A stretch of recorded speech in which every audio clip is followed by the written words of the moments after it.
अस्सलाम तमाम हमारे देखने और सुनने वालों को एक बार फिर रबिया बेग का अस्सलाम वालेकुम। आज मेरे साथ जो हमारे गेस्ट हैं वो है मिर्ज़ा नईम बेग। मिर्ज़ा नईम बेग के बेटे, अकलौते बेटे, 3 भाइयों के अकलौते भाई Mirza Mohammad Waheed Baig PIA plane crash में शहीद हुए। 22 मई 2020 के PIA प्लेन क्रैश में जो कराची में हुआ उसमें शहीद हुए। मैं मज़ीद गुफ्तगू नहीं करूँगी, हम बात करेंगे मिर्ज़ा नईम बेग से आज इस मौजू पे। अस्सलाम वालेकुम बेग साहब। वालेकुम अस्सलाम रबिया। आप और आपकी फैमिली, आप लोग से ये पूछना कि आप लोग कैसे हैं ये तो मतलब बनता नहीं है, फिर भी कुछ बताइए। आपके अकलौते बेटे थे? जी, सबसे पहले तो रबिया ऐसा था कि 3 बजे फ्लाइट लैंड करनी थी। I think around same time मैंने किसी व्हाट्सएप ग्रुप पे देखा क्रैश का और ये कंफर्म किया कि ये वही फ्लाइट है जिस पे वहीद लाहौर से आ रहा था। तो सबसे पहले तो मैंने अल्लाह ताला को शुक्र किया कि अगर मेरा बेटा शहीद हुआ तो तेरा बहुत बहुत करम है। दूसरी मैंने दुआ की थी कि अल्लाह मियां या तो उसको सेहतमंद निकाल लो या उसको शहादत दे दो, उसको किसी तरह से हैंडीकैप जिंदगी गुजारनी नहीं चाहिए। उसके बाद हमारी एक लंबी सारी एक ऑडियो थी, बताई try to cut it short कि मुझे I'm a very very patriotic person, मुझे अपने मुल्क से मोहब्बत है, शदीद मोहब्बत है।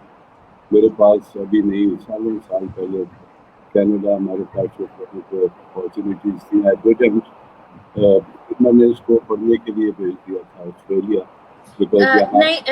नईम साहब, थोड़ा सा आपकी आवाज क्लियर नहीं हो रही। अगर माइक को आप अपने थोड़ा सा हैंड फ्री के माइक को अपने करीब करें। हाँ, नहीं जी, अब थोड़ी बेहतर है। तो थोड़ा माइक को करीब जी, थोड़ा सा दोबारा बताइएगा। आप कुछ बता रहे थे कि आपने उनको हायर स्टडीज के लिए बाहर भेजा था। जी, मैंने ऑस्ट्रेलिया भेजा था। मैं ऑलरेडी रिटायर्ड, मैं बैंक फलाम में जनरल मैनेजर था, डिप्टी जनरल मैनेजर। तो उसके बाद मेरी रिटायरमेंट हो गई थी, बट हमने कोशिश की जितना फाइनेंशियली हम सपोर्ट कर सकते थे उसको किया। उस बेचारे ने खुद भी बहुत कुछ किया। he did his diploma in management and accountancy और फिर वो वापस आए 4 साल के बाद हमारे पास कराची में रुका 1 साल। तो उसकी माँ बड़ी डिस्टर्ब रहती थी कराची के हालात से, जो यंगस्टर्स के आजकल वायलेंट किस्म की खबरें आती हैं और गार्ड्स आ जाती हैं। तो we wanted him really to either go back to Australia, but in the mean time उसको एक बड़ा अच्छा एक जर्मन बेस्ड फर्म लाहौर में है, वहाँ पे जॉब मिल गया था। ही वॉज लिविंग देयर, 2 साल से वहाँ रह रहा था और कोशिश करता था कि हर ईद पे आ जाए। इस ईद पे मैंने उसको फ़ोन किया, मैंने उसको बताया कि बेटा बात यह है कि तुम तो लॉकडाउन में बैठे हो, वहाँ पे जो बाकी इनके ऑफिसर्स थे आसपास के थे वो जा चुके थे। सो मैंने उससे कहा और उसने एक बहुत महंगा टिकट लिया PIA का, जिस वक्त हम समझ रहे थे कि we are lucky that he got the ticket, but he got the ticket for Havens, not for Karachi, but Karachi पहुंच गया वो। उसके बाद 22nd की रात से लेके 24th तक मेरे 2 दामाद, मेरे नेफ्यूज, दीदी, सेंटर, चीता। थोड़ा सा नईम बेग साहब, मैं जानना चाहूंगी, ये आपके 3 बेटियों के बाद सबसे छोटे बेटे थे? जी जी, he was my youngest. And he was 25. He was 25. He was 25 और मेरी जो बेटियां माशाल्लाह सारी शादीशुदा हैं। सबसे बड़ी इस्लामाबाद में थी, वो मुझसे परमिशन लिए बगैर गाड़ी पे निकल आई कराची के लिए। She reach the next day मेरे दामाद के साथ। मेरा यहाँ पे जो दामाद है सबसे छोटी बेटी का, और मेरी जो बीच की बेटी है शी इज़ इन सिंगापुर और शादीशुदा है माशाल्लाह। लेकिन ये कि वहाँ के लॉकडाउन की वजह से ये उसके लिए पॉसिबल ही नहीं था कि वो ट्रैवल करती Pakistan. But in any case तो मेरे दोनों दामाद और मेरे एक नेफ्यू पीजी सेंटर एक्सेट्रा घूमते रहे और आइडेंटिफिकेशन के ये हालात थे कि मिस्टर फैसल जी ने खुद कहा कि जी 20 bodies around 20 bodies were given under political pressure और व्हाटएवर प्रेशर। उसके बाद हमें एक सीसीटीवी मिल गया था जिस वक्त वो ऑफिस से वॉक ऑफ कर रहा था टुवर्ड्स द एयरपोर्ट, उसमें करीम समथिंग मंगाई थी। तो उस सीसीटीवी से हमें ये हेल्प हुई कि वो हमें एग्जैक्टली पता था कि कपड़े क्या पहने, जूते क्या, बेल्ट क्या पहनी है। तो मेरे बच्चों ने जाके वहाँ पे मेरी हिम्मत नहीं थी उस वक्त इतनी रात जाने की, तो मेरे ये सन इन लॉज मेरे बेटों की तरह हैं, उन्होंने एक आइडेंटिफाई की एक बॉडी और उसके बाद ईदी वालों ने एग्री किया, उन्होंने उसको सीसीटीवी भी दिखाया ईदी वालों को। उन्होंने कहा जी आप जिना हॉस्पिटल से एक पुलिस क्लियरेंस लें बॉडी के लिए। अच्छा। तो ये फिर भागे वहाँ से जिना हॉस्पिटल से, उन्होंने क्लियरेंस लेके जब वो वापस पहुंचे तो पता चला कि नीचे एक और साहब ने बॉडी क्लेम कर दी है और वो साहब जो है उनका dental record kind of match कर गया उस बॉडी से। उसके ऊपर फिर ये दोनों मेरे दामाद बाय दैट टाइम इतने एग्जॉस्टेड थे कि मेरे घर आके उन्होंने कहा कि अंकल आप परमिशन देंगे तो हम उनको परमिशन देंगे, यू बीइंग द फादर। तो मैंने कहा यार अगर मेरे बेटे की बॉडी रिलीज नहीं हो रही बगैर डीएनए के तो ये इस आदमी की कैसे हो रही है? How can they release it without the DNA? And the worst part which is actually so, क्योंकि मैं आपकी कदर कलामी कि मतलब अगर शर्ट या कपड़े वो कुछ मैच कर रहे थे तो बात तो आपकी सही है कि मतलब शायद एक शख्स दो तरह सेम शर्ट्स पहने हुए हो या सेम कोई ड्रेसिंग हो। कुछ शूज मैच कर रहे थे एक ब्रांड के, दोनों पैसेंजर्स के। प्लस उन्होंने कहा कि जी इसका डेंटल रिकॉर्ड, क्योंकि मेरा बेटा माशाल्लाह ही वो सो फिट वो जिंदगी में भी डेंटल के पास गया नहीं। तो उस वक्त मैंने रिफ्यूज किया, मैंने कहा नहीं जी अगर मेरे बेटे के आइडेंटिफिकेशन पे आप रिलीज नहीं कर रहे तो आप उसका भी डीएनए के बगैर नहीं करेंगे। उन्होंने उसको रोक लिया और उसके बाद जो सबसे रिडिकुलस ऑफर मुझे आया है जिंदगी में, जो शर्म आनी चाहिए सारे डिपार्टमेंट्स का, आई डोंट केयर कौन सा डिपार्टमेंट इसमें इन्वॉल्व था क्या कर रहा था, मुझे मैसेज दिलाई गई मेरे दोनों दामादों ने आके, दे वर एग्जॉस्टेड कि अंकल वो ये कह रहे हैं, गौर से सुनिएगा, वो ये कह रहे हैं कि जी आप ऐसा है बॉडी रिलीज कर दें, हम इनको आर्मी ऑनर्स के साथ दफनाएंगे, हम आपको भी इनवाइट करेंगे, see what a big invitation I have, हम आपको भी इनवाइट करेंगे, हम इसको दफना देते हैं और DNA sorry it's not corona, I am a smoker, हम इस बच्चे को दफना देते हैं, हम इस बच्चे को दफना देते हैं और अगर डीएनए आपका वाला आ गया तो हम प्लेट चेंज कर देंगे। मैंने कहा what nonsense, this is not acceptable to me. I mean, this was happening and I was losing trust on my country, on my organizations, on everybody. Anyway, तो वो बॉडी रुकवा दी गई। फिर एक मैं आपसे कह रहा था ना कि I was losing trust on my country. At the same time मेरे मुल्क के ही कुछ जवान थे, एक बंदा है जिसको माशाल्लाह पूरा पाकिस्तान जानता है, आरिफ इकबाल फारूकी साहब, उसका नाम है, उसकी 3 बॉडी थी, ठीक है, चार उनकी बेगम और 3 बच्चे उनके, राइट। तो वाइल वो उसका कर रहा था, उसने एक जल्दी में एक व्हाट्सएप ग्रुप बनाया सारे हेयर्स का, who were looking for bodies, right. और उसने फिर एक तरीका ये निकाला कि हमें बाय द वे अब 8 दिन हो गए हैं बॉडी नहीं मिली है, ठीक है। Bye the way 7th day PIA की टीम मेरे पास आई, कंडोलेंस लेके, जी ये एमडी पीआईए साहब की कंडोलेंस लेटर है, I give it back to them and I told them कि आप लोग थे कहाँ भाई, 8 दिन से जहाँ मेरी बच्ची मेरे हाथ मारे कर रहे थे, वे वही गाइस, अभी तुम आके एक रूम में बैठ के एक ridiculous condolence letter, I don't need this, I need my son's body. अच्छा सर हम कल कर रहे हैं, वो कल स्टॉल लग जाएगा, नहीं forget about that. तो उन्होंने ये तरीका निकाला कि प्राइवेटली मेरी वाइफ ने फिर से डीएनए दिया, प्राइवेटली उसको कुछ इस मुल्क की, तो मुझे उम्मीद हुई है कि शायद कुछ लोग हैं फरिश्ते जैसे जो इस मुल्क को चला शायद चल जाए, उन्होंने उसको ट्रांसपोर्ट किया टू लाहौर। आरिफ के भाई ने एयरपोर्ट पे रिसीव किया, and I think you know the story, Punjab forensic lab वाले ने मुझे फोन किया, I salute that man, doctor Nasir Siddiqui I think, उसने कहा कि जी मैं आपको लेट टुनाइट और कल सुबह कंफर्म कर दूंगा, मेरे पास 52 बॉडीज हैं और something. When I got up, I was too exhausted, मैं सो गया था। मैं when I got up in the morning, it was 1:30 की कॉल आई हुई थी फॉरेंसिक लैब की पंजाब से। फिर मैंने उसको कॉल किया, बेचारा 3 बजे तक काम करते रहे थे। 9:30 बजे उन्होंने मुझे कॉल बैक के कंफर्म किया कि जी your son's body has been identified with your wife's DNA, और ये उसका नंबर है। हमने फौरन जब देखा अपने बच्चे को वापस दीदी मोड़, तो पता चला कि जी उस बॉडी को कोई क्लेम भी कर रहा है। मतलब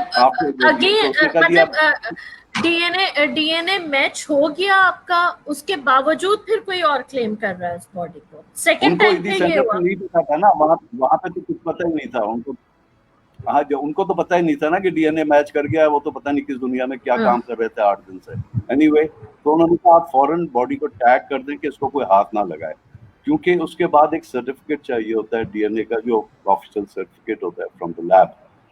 उसके लिए अगेन एक मैंने अथॉरिटी लेटर बना के आरिफ के भाई को व्हाट्सएप किया, authorizing him to collect this certificate from the lab.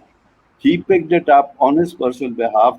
ये बच्चे किसी के पेड नहीं थे, ये किसी के एम्प्लॉयड नहीं थे, ये बच्चे किसी पे एहसान, किसी के रिश्तेदार नहीं थे। They were doing it as good humans of Pakistan. उसने मुझसे वहाँ से दे के सर्टिफिकेट की व्हाट्सएप मुझे किया, मैंने फिर किया। अच्छा, by that time additional deputy commissioner के भी फोन आ रहे हैं, फलां के भी आ रहे हैं। सर, वो हमें किसी ने इन्फॉर्म नहीं किया फ्रॉम दिस प्रोविंस कि आपके बेटे का डीएनए मैच कर गया है। मैंने इन लोगों को बताया, इन ऑफिशियल्स को, कि जी वो मिल गया है, अब खुदा के लिए वहाँ पे फोन करें कि मेरे बच्चे की बॉडी रिलीज कर दें। बहरहाल वो उन्होंने कर दी। और फिर आपने तदफीन उनकी? जी मैं तो इतना बहुत ज़्यादा, by that time I was very very very broken, but जब मैंने उसके ऊपर पाकिस्तान का झंडा देखा कॉफिन पे, that give me the strength to go and bury him. Naeem sahab, मैं एक चीज़ सुनने वालों के लिए, पहले जो बॉडी आपने जैसे बताया कि एक मतलब आप लोगों ने उनकी लास्ट फुटेज ऑफिस से निकलवाई, सीसीटीवी फुटेज, और एक जो बॉडी आइडेंटिफाई आपने की और उस पे किसी और ने भी क्लेम कर दिया, वो रुकवा दी। तो जब डीएनए हुआ तो जो मतलब पता चला कि ये आपके साहबजादे हैं मिर्जा मोहम्मद बेग साहब, तो वो जो है वो वही बॉडी थी या वो डिफरेंट थी? मैं ये जानना चाहूंगी। नहीं, वो अल्टीमेटली ये हुआ कि वो ना हमारी बॉडी निकली ना वो उनकी बॉडी निकली। अच्छा, वो किसी और थर्ड पर्सन की थी, जो पहले बॉडी लग रहा था कि शायद आपके साहबजादे की है। और मतलब उस पे आपको जो सारा, मतलब ये बड़ी हैरानकुन बात है कि जो कहा गया कि ये टैग कर दें, आप क्या कहना चाहेंगे? ये देखिए, आप लोग फैमिलीज ऑलरेडी एक बहुत बड़े, आपके इकलौते बेटे, आपके लिए, आपकी वाइफ के लिए, तीनों बहनों के लिए कितना बड़ा सदमा जो है, और उसके बाद जो ये सारा प्रोसेस, आप क्या कहना चाहेंगे यहाँ? मैं सिर्फ ये कहना चाहूँगा कि इस सारी इवेंट की इन्वेस्टिगेशन प्रॉपर कराई जाए। By the way, I got a call from the honourable president of Pakistan mister Rizvi, उन्होंने भी कंडोलेंस की, और मैंने उनसे ये कहा कि आप ये देखिए कि पिछले 5 या 4 क्रैशेस की इन्वेस्टिगेशन अभी तक नहीं आई है। I also got a call in the PIO, उनसे मैंने आई टोल्ड हिम कि जी मुझसे कंडोलेंस नहीं करें, आप रिजाइन कर दें पहले, फिर कुछ करिए।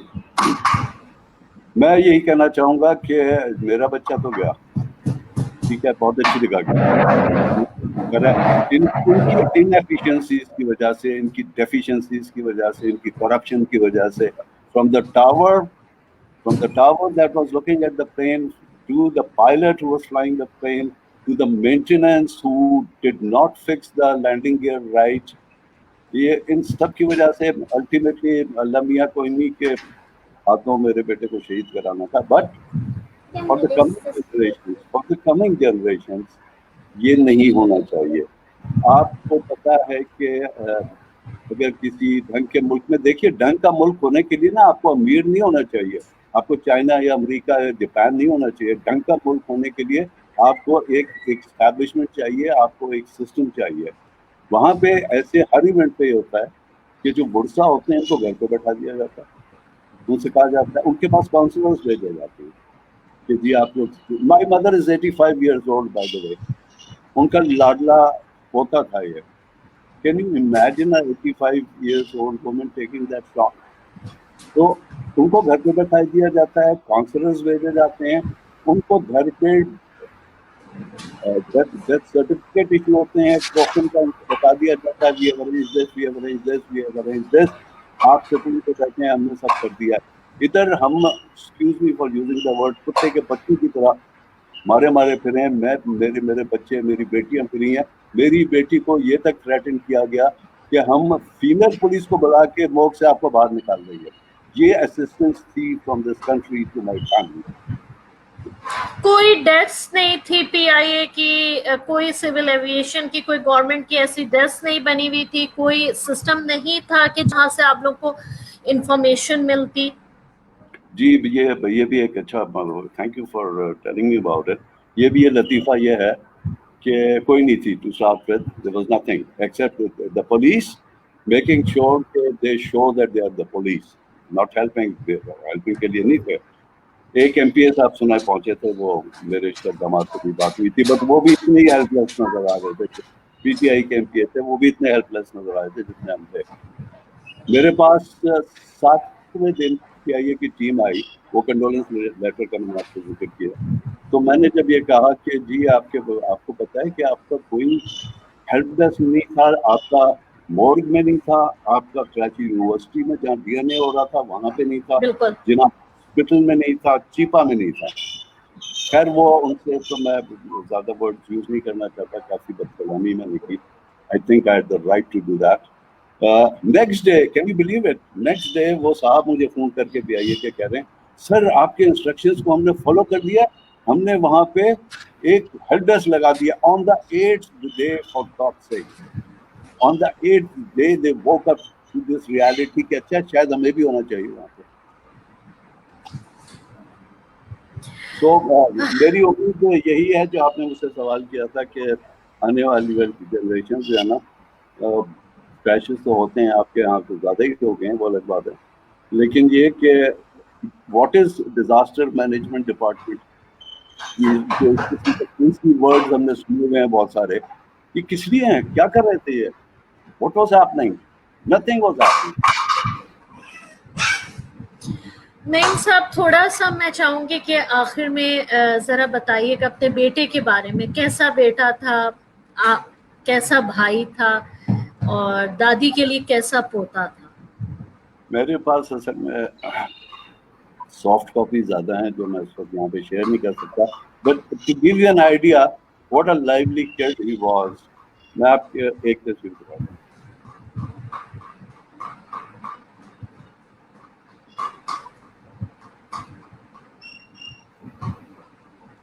अच्छा. This was when I think he was 14 years old. वो इंसानियत पे बिलीव करता था, सूफीज़म पे बिलीव करता था, और उसका आलम ये था. I am bye the way wild life photographer, Pakistan में मैंने बहुत काम किया वाइल्ड लाइफ के ऊपर, तो शायद मेरी जीन्स उसके अंदर आई थी. उसका यहाँ का लास्ट विजिट ही वाज हियर इन जनवरी, और माँ के साथ पेट्रोल पंप पे पेट्रोल डलवाने, तो कोई पपी, वो लैंडी को जा रही थी फैमिली, उसके पपी पे गाड़ी गुजर गई.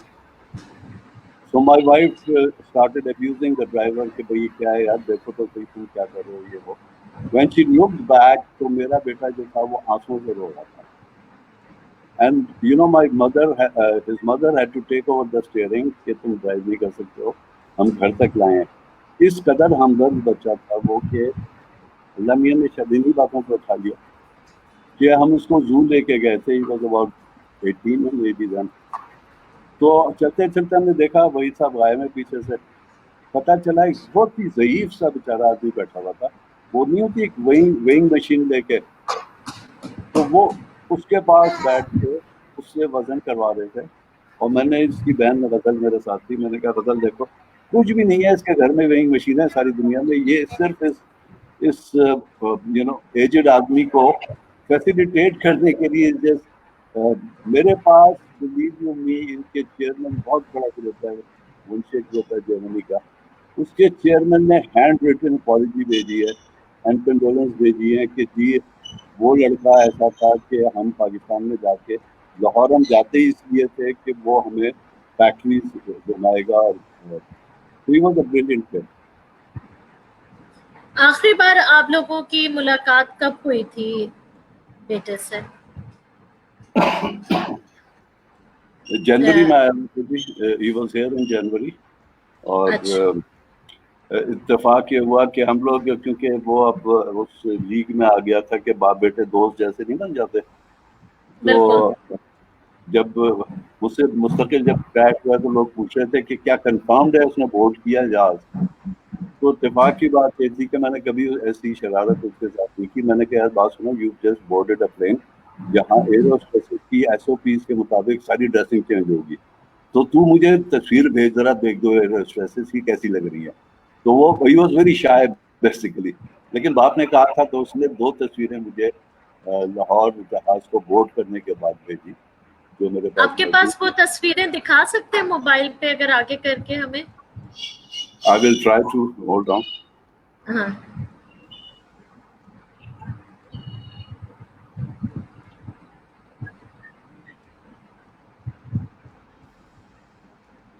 جن لوگوں نے ہمیں ابھی جوائن کیا ان کو میں بتاتی چلوں کہ ہم مرزا نعیم بیگ صاحب سے بات کر رہے ہیں. ان کے اکلوتے بیٹے مرزا محمد وحید بیگ PIA کے جو پلین کریش ہوا ہے اس میں شہید ہوئے ہیں.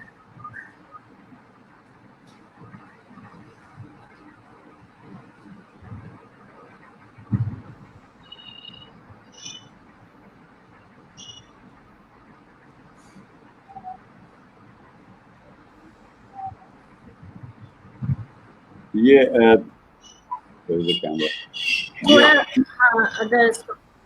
یہ 3 تصویریں This is from the plane before he took off from Lahore.